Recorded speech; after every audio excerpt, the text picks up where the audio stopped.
प्रेम से बोलो छठी मियाँ कि जय है छठ माता। जो भी इस वीडियो को पूरा देखे उसकी झोली खुशियों से भर देना। मेरे माताओं को कोई कष्ट मत देना। मेरी माँ छठ पूजा के चौथे दिन इस विधि से करें। व्रत का पारण 4 दिवसीय छठ पूजा की शुरुआत आज दिनांक 17 नवंबर से शुरू हो रहा है। इसमें सूर्य देव और षष्ठी माता की पूजा की जाती है। छठ पूजा में उगते और डूबते सूर्य को अर्घ्य के बाद ही 4 दिवसीय महापर्व संपन्न होता है। आस्था के इस पर्व में विशेष रूप से सूर्य देव और षष्ठी माता की पूजा की जाती है। इस पर्व में डूबते और उगते सूर्य दोनों को अर्घ्य दिया जाता है, जो इस बात का प्रतीक है कि जो डूबा हुआ है उसका उदय होना तय है। इसलिए कभी भी मुश्किलों परिस्थितियों से घबराना नहीं चाहिए और धैर्य से काम लेना चाहिए। ऐसी मान्यता है कि छठ पूजा का व्रत रखने से व्यक्ति को सुख, शांति और समृद्धि की प्राप्ति होती है। लेकिन छठ का पारण भी बेहद महत्वपूर्ण माना जाता है। इसे किए बिना व्यक्ति को पूर्ण फल नहीं मिलता है। अब ऐसे में व्रत का पारण किस विधि से करना शुभ माना जाता है, इसके बारे में जानना बेहद जरूरी है। आइए विस्तार से जानते हैं कि छठ का पारण किस विधि से करना चाहिए। सूर्य देव को अर्घ्य देने के बाद घाट पूजन जरूर करना चाहिए और बड़े बुजुर्गों का आशीर्वाद जरूर लेना चाहिए। उसके बाद छठी माता को अर्पित किए प्रसाद को सभी में बांटना चाहिए। ऐसा कहा जाता है कि प्रसाद जितना ज्यादा बांटा जाए, व्रत का शुभ परिणाम तभी मिलता है। मान्यताओं के अनुसार सूर्य की उपासना करने के बाद कई लोग घर लौटकर पीपल के पेड़ की पूजा करते हैं। छठ पूजा का व्रत खोलने से पहले पूजा में चढ़ाए प्रसाद जैसे कि छेकुआ, मिठाई आदि ग्रहण करें। आप अदरक और चाय पीकर भई व्रत का पारण कर सकते हैं, जिसके बाद की व्रत पूरा माना जाता है। व्रत का पारण कभी भी मसालेदार भोजन करके नहीं करना चाहिए। इससे सेहत भी बिगड़ जाती है और व्यक्ति को व्रत का पूरा फल नहीं मिलता है। आर्गवेद में भी छठ व्रत का विशेष महत्व बताया गया है। पौराणिक कथाओं के अनुसार ऐसा कहा जाता है कि पांडवों ने चौसर में धन संपत्ति, सारा राज पाठ खो दिए थे। इसके बाद राज्य को पुनः प्राप्त करने के लिए द्रौपदी ने छठ व्रत किया था और इसके प्रभाव से उनकी समस्त मनोकामना पूर्ण हुई। वहीं दूसरी मान्यता के अनुसार ऐसा कहा जाता है कि कुंती ने पुत्र प्राप्ति के लिए सूर्य देव का आह्वान किया था।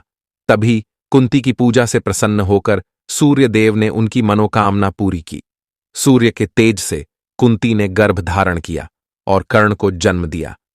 कहते हैं कि कर्ण रोजाना पानी में खड़े होकर सूर्य देव की उपासना करते, जिससे उन्हें सूरज के समान तेज बल की प्राप्ति हुई। वहीं धार्मिक मान्यताओं के अनुसार सूर्य को प्रसन्न करने के लिए कर्ण ने भी छठ का व्रत नियम के अनुसार किया था। अगर आपको यह वीडियो अच्छी लगी हो तो आप चैनल को सब्सक्राइब कर देना। आगे देखिए, नहाए खाए छठ पूजा की शुरुआत नहाए खाए के साथ होती है। इस दिन व्रती स्नान ध्यान के बाद सर्वप्रथम सूर्यदेव को जल अर्पित करती हैं। इसके पश्चात विधि विधान से पूजा करती हैं। पूजा समापन के पश्चात सात्विक भोजन ग्रहण करती हैं। इस दिन लौकी की सब्जी खाना अनिवार्य है, अतः व्रती चावल दाल के साथ लौकी की सब्जी जरूर खाती है। छठ पूजा के दूसरे दिन को खरना मनाया जाता है। इस दिन व्रती ब्रह्म बेला में उठती हैं और सूर्य देव को प्रणाम कर दिन की शुरुआत करती हैं। नित्य कर्मों से निवृत्त होने के पश्चात गंगा जल युक्त पानी से स्नान करती हैं। सुविधा रहने पर नदी और सरोवर में आस्था की डुबकी लगाती है। इसके पश्चात विधि विधान से पूजा कर व्रत करती हैं। दिन भर निर्जला उपवास रखती हैं। रात में कुल देवी देवता के समक्ष छठ मैया की पूजा कर भोजन ग्रहण करती हैं। पूजा में खीर पूड़ी का प्रसाद भोग लगाया जाता है। व्रती खीर खाकर अगले 36 घंटे तक निर्जला उपवास करती है। खरना की रात्रि में छठ पूजा का प्रसाद बनाया जाता है। प्रसाद बनाते समय ध्यान रखें ये बातें। छठ पूजा में पवित्रता और स्वच्छता का विशेष ध्यान रखा जाता है। ऐसे में छठ पूजा का प्रसाद बनाते समय इसे भूलकर भी इसे झूठा न करें। साथ ही इसे बनाने से पहले कुछ भी नहीं खाना चाहिए। अपनी स्वच्छता का पूर्ण रूप ले ध्यान रखें। साथ ही प्रसाद बनाने वाली जगह भी एकदम साफ होनी चाहिए। छठ पूजा में इन बातों का रखें ध्यान रहे कि छठ पूजा का प्रसाद बनाते समय चांदी, स्टील और प्लास्टिक के बर्तनों का इस्तेमाल नहीं करना चाहिए।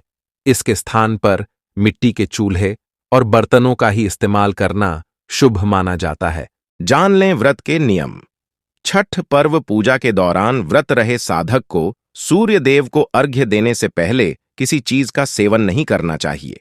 साथ ही व्रत करने वाले साधक को इस दौरान जमीन पर सोना चाहिए। इसके साथ ही छठ पूजा से करीब 10 दिन पहले से ही अरवा चावल और सेंधा नमक का ही इस्तेमाल करना चाहिए। कौन है छठी मैया? पौराणिक मान्यताओं के अनुसार छठी मैया को सूर्य देव की बहन और ब्रह्मदेव की मानस पुत्री माना जाता है। इनका नाम षष्ठी मैया है, जिन्हें आम बोलचाल की भाषा में छठी मैया या छठी मैया कहते हैं। छठ पूजा में सूर्य देव के साथ इस देवी का पूजन करते हैं।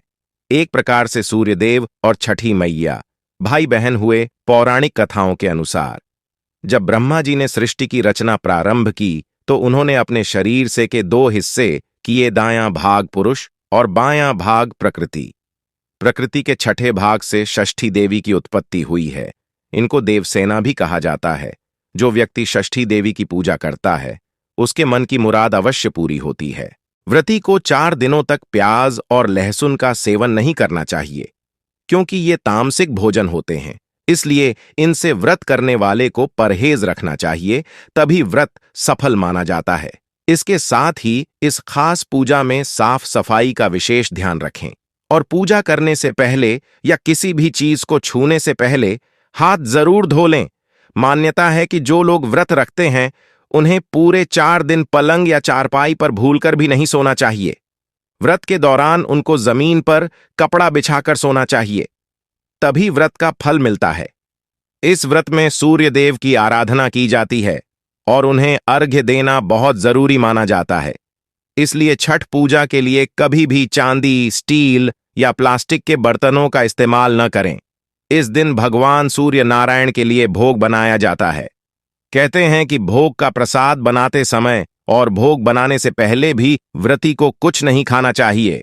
इसके साथ ही छठ पूजा का प्रसाद बनाने के लिए ऐसी जगह को चुनें जहां पहले खाना न बनता हो, या फिर प्रसाद बनाने वाली जगह को अच्छे से साफ सुथरा कर लें और तभी प्रसाद बनाएं। इस पावन पर्व पर एक बात का ध्यान रखना अति आवश्यक होता है कि व्रती को साफ सुथरे और शुद्ध कपड़े ही पहनने चाहिए। गंदे कपड़े पहनना अशुभ माना जाता है। साथ ही ध्यान रखना चाहिए कि मांस, मदिरा का सेवन न हो।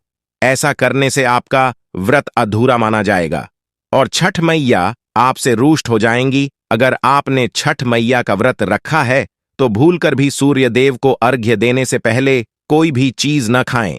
साथ ही ध्यान रखना चाहिए कि छठ पूजा के दिनों में फलों का सेवन न करें। पूजा समाप्त होने के बाद ही फलों का सेवन करें।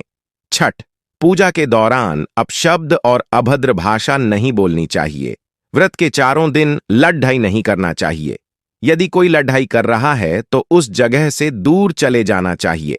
अपने मन को शांत और अधिक से अधिक सकारात्मक ऊर्जा से भरकर रखना चाहिए।